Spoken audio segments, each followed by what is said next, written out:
I want to share with you guys how to make this super delicious non-traditional hummus using basically whatever you have in the fridge. I didn't have any tahini, so I used this alternative method, which I'm going to share with you now. Instead of tahini, I used black sesame powder. You can use any sesame powder you have instead of sesame paste, which is tahini, or you can use other nuts. So I mix my sesame powder with flaxseed powder, roasted flaxseed powder, because I think that tastes really good too, and it's healthy, omega-3, and some coconut cream for the creaminess. Coconut cream is fantastic, such tasty stuff. Of course, you need chickpeas to make hummus, and for seasoning, really whatever you want to use for your own taste. I used cumin, cayenne pepper, and paprika. And for some saltiness, you're going to need, well, salt, of course, and I used some sea salt, some natural sea salt.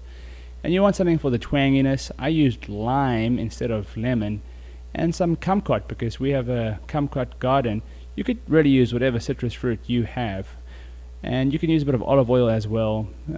You can mix it up. So first you put in the coconut cream into the blender. Food processor would be ideal. We don't have one, so we used our trusty blender.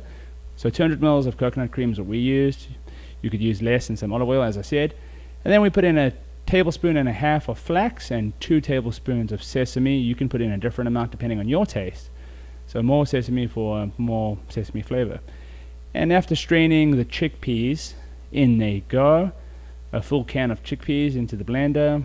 And then once that's all in, you give it a good blend. Blend until it starts to get nice and smooth.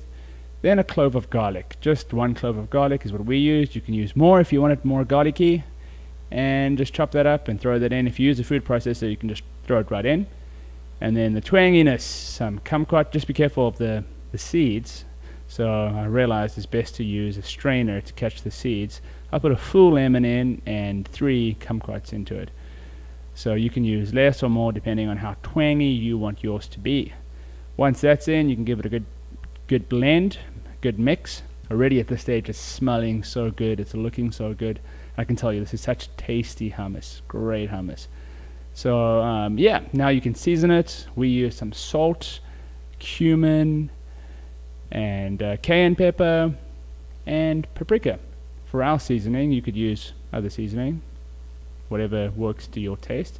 So as spicy as you want it, you add as much as you want. Once everything's in, you give it a blend.